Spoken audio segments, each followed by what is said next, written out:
नमस्ते। आज मैं आपसे एक छोटा सा सवाल पूछना चाहती हूँ। अगर मैं आपसे कहूँ, आज आप अपने प्लेट में जो खा रहे हैं, 20 साल बाद वही डिसाइड करेगा कि आपको चलने में दर्द होगा या नहीं, तो क्या आप मेरी बात का विश्वास करेंगे? शायद नहीं, लेकिन यही सच है। हमारी बॉडी जो न्यूट्रिशन आज लेती है, उसका हिसाब तुरंत नहीं देती। उसका रिजल्ट हमें 40-50 साल के बाद दिखना शुरू होता है। इसीलिए अगर आज आपकी डाइट अच्छी है, तो कल बोन्स और जॉइंट्स भी आपका साथ देंगे। और अगर आज आप न्यूट्रिशन को इग्नोर कर रहे हैं, तो बढ़ती उम्र के साथ धीरे-धीरे बॉडी भी आपको इग्नोर करती है। आज की वीडियो सिर्फ क्या खाना चाहिए वाली वीडियो नहीं है। ये वीडियो है हम अपनी फ्यूचर हेल्थ में इन्वेस्टमेंट कैसे करें। मैं ओपीडी में एक बात सुनती हूँ, डॉक्टर साहब, मैं 30-35 साल का हूँ, मुझे अभी से इतना ध्यान रखने की क्या ज़रूरत है। मैं उनसे एक ही बात कहती हूँ, आज आप जो खा रहे हैं उसका बिल आपको बॉडी 15 से 20 साल बाद भेजती है। अगर आज बॉडी को सही न्यूट्रिशन मिलेगा तो हड्डियाँ मजबूत रहेगी, मसल स्ट्रॉन्ग रहेंगे और जॉइंट्स भी ज़्यादा समय तक आपका साथ देंगे। हेल्थ एक दिन में खराब नहीं होती, ना ही एक दिन में बनती है। रोज की छोटी छोटी आदतें मिलाकर ही हमारी फ्यूचर हेल्थ बनती है। मेडिसिन जरूरी है, पर क्या सिर्फ मेडिसिन काफी है? अब मान लीजिए आपके घर में छत में दरार आई है। आप पेंटर को बुला लाए, ना सीमेंट लाया, ना ईंटें लाई, ना रिपेयर का सामान लाया। सिर्फ पेंट करने से क्या आपकी छत मजबूत हो जाएगी? जवाब है नहीं। जब ऑस्टियोपोरोसिस, आर्थराइटिस या वीक बोन की प्रॉब्लम होती है, तो मेडिसिन अपना काम करती है, लेकिन बॉडी को रिपेयर करने के लिए जो रॉ मटेरियल होता है, वो तो खाने से ही मिलेगा। अगर बॉडी के पास रिपेयर करने के लिए मटेरियल ही नहीं होगा, तो वो रिपेयर कैसे करेगी? ये ऐसा ही है जैसे कि लेबर है, पर उसके पास काम करने के लिए ईंटें और सीमेंट ही ना हो। इसीलिए एक चीज मैं हमेशा कहती हूँ, मेडिसिन ट्रीटमेंट का एक हिस्सा है और न्यूट्रिशन उसी ट्रीटमेंट का फाउंडेशन है।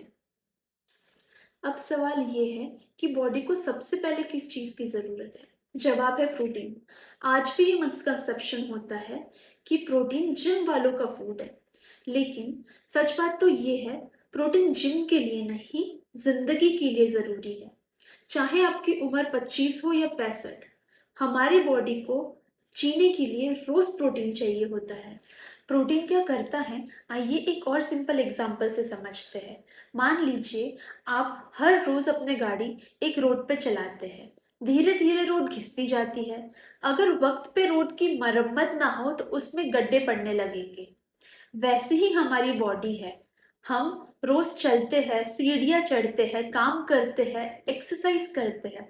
इससे हमारी जॉइंट्स, बोन्स और मसल्स पे धीरे धीरे प्रेशर पड़ने लगता है।